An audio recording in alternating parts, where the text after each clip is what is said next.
Bien, mais bonjour à tous. Il me revient le lourd privilège de démarrer en plantant le décor et puis en essayant de vous faire partager en quelques minutes toute l'importance de cette évolution vers le très haut débit qu'on vit tous ensemble, vous dans le secteur de l'immobilier et puis nous en tant qu'opérateurs. Alors on peut même parler de révolution, alors c'est un terme un peu galvaudé, mais je crois que c'est vrai que quand on regarde ce qui s'est passé dans notre industrie dans les 20 dernières années, ça donne parfois le vertige. Si vous vous souvenez, il y a 20 ans, on venait à peine d'installer une ligne téléphonique dans chaque foyer. Il n'y avait pas d'Internet, l'Internet n'existait pas. Le mobile, c'était Radiocom 2000, c'est-à-dire qu'on avait des valises de 2,5 kg qu'on portait pas très très loin des voitures parce qu'il y avait des problèmes de batterie. Et puis on avait péniblement une dizaine, une quinzaine de chaînes de télévision. Canal devait à peine exister, où on se trouve là. Et voilà, c'était ça il y a 20 ans. Et aujourd'hui, il y a 300 chaînes de télévision sur les PC. Il y a 110% de pénétration du mobile. On se déplace avec une tablette 4G et on peut voir tous les matchs de la Ligue 1 en déplacement en haute définition. Quand on a des enfants qui sont de l'autre côté de la planète, on peut communiquer par Skype avec eux. Et puis, quand il y a des embouteillages, ce qui nous arrive en région parisienne, eh bien, on peut rester chez soi, mettre au point son PowerPoint, le partager avec ses collaborateurs. Donc voilà, les réseaux sont mobiles et fixes, sont partout. Ils font partie de notre vie, d'une certaine manière. On les habite, comme on habite des maisons, comme on habite des lieux. Et on a besoin de les avoir partout où on se déplace avec toutes leurs performances. Alors on aurait pu se dire que c'était fini, parce qu'on avait installé le téléphone, après on a installé le câble, après on a mis des antennes, on aurait pu se dire, ça y est, c'est merveilleux, on part en vacances et puis on va bénéficier de toutes ces infrastructures. Eh bien non, non, parce que ce mouvement vers l'intensification des communications se poursuit et il est porté par deux grandes tendances que vous devez constater. Le nombre de terminaux connectés qui augmente. Il y a aujourd'hui en France 4,5 précisément terminaux connectés par foyer en moyenne. Il y en aura 5,5 dans un an et 6,5 un an après. Alors les télés connectées, les télés qu'on n'utilise plus du tout de la même manière, parce que maintenant, les jeunes ne regardent plus la télé. Les jeunes, ils regardent sur leur ordinateur, sur leur tablette, leur programme quand ils veulent. Donc il n'y a plus de notion de chaîne. On a de la télé personnelle. Et c'est uniquement quand on veut partager un événement ensemble, qu'on se met ensemble dans le salon. Mais sinon, la télé est personnelle. Les PC, les consoles de jeux, les tablettes, toutes les tablettes, et notamment les smartphones, les équipements de 4e génération mobile, vont en fait être utilisés à domicile, connectés sur la box, qui aura besoin de beaucoup plus de puissance.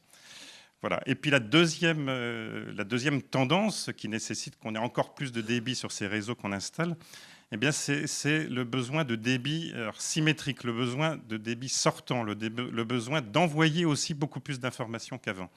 Quand vous regardez les 10 dernières années, on a eu des réseaux qui vous amenaient beaucoup d'informations à domicile et puis vous aviez très peu d'informations à émettre.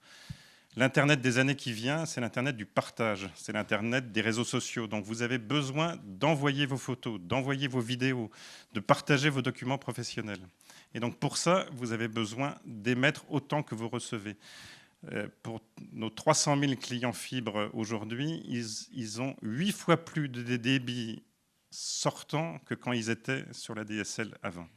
Et ça nécessite de changer les réseaux. Les réseaux qu'on a construits jusqu'à présent, l'ADSL, le A, ça veut dire asymétrique. Ça veut dire qu'on vous envoie, on vous déverse finalement plein d'informations et puis vous avez très peu à émettre. Là, les débits sont symétriques, donc vous avez besoin d'un nouveau réseau. Le câble de télévision, c'est pareil. Ça a été fait pour de la télévision, c'est pas fait pour de l'Internet à très haut débit dans les deux sens. Et donc pour ça, on a besoin de cette technologie miraculeuse, cette fibre, c'est-à-dire un petit fil, un petit cheveu de verre dans lequel on transmet de la lumière. C'est comme le disque laser par rapport au micro-sillon, c'est exactement la même chose. Et ça vous permet d'avoir beaucoup d'informations d'une qualité extraordinaire et dans les deux sens. Donc on a besoin d'amener cette fibre dans tous les logements. Et donc c'est là où on se rencontre, c'est là où on rencontre tous les acteurs de l'immobilier, puisque finalement on partage le même objectif, c'est d'apporter le meilleur cadre de vie. Nous avec des réseaux qui ouvrent sur le monde, et puis vous avec les lieux que les gens habitent. Et c'est là où nos professions se rencontrent et où on est très heureux d'avoir pu participer aux travaux que vous avez menés sur comment vivre cette révolution et comment la réussir le mieux possible. Alors on est, nous, Orange, bien entendu, pleinement engagés dans ce programme, hein. On a aujourd'hui, on est présent dans 300 villes, on sera en France, on sera présent dans 3600 dans 5 ans, hein, on couvrira 60% de la population, donc c'est vraiment un mouvement qui est en marche, hein, mais qu'on essaye de faire de manière complètement ouverte. Alors ouverte aux autres opérateurs, puisque les réseaux qu'on construit sont ouverts aux autres et donc le consommateur final a le choix, hein. Ce n'est pas le cas des réseaux comme le câble par exemple, vous n'avez pas la possibilité de choisir votre fournisseur de services. Et puis on le fait de manière, on essaye en tout cas, ouverte avec bien les acteurs de l'immobilier, les acteurs que vous êtes. On ne connaît pas forcément très bien ce domaine et on est très, très désireux d'apprendre, très désireux de voir comment s'y prendre le mieux possible pour que ça soit un succès collectif. Et c'est pour ça qu'on salue l'édition de ce livre et on sera très, très attentif à vos travaux aujourd'hui pour voir comment répondre à vos questions et puis comment vous accompagner le mieux possible. Donc, je vous souhaite un excellent séminaire, un excellent colloque et je crois que c'est à l'auteur du livre lui-même qu'on va passer la parole.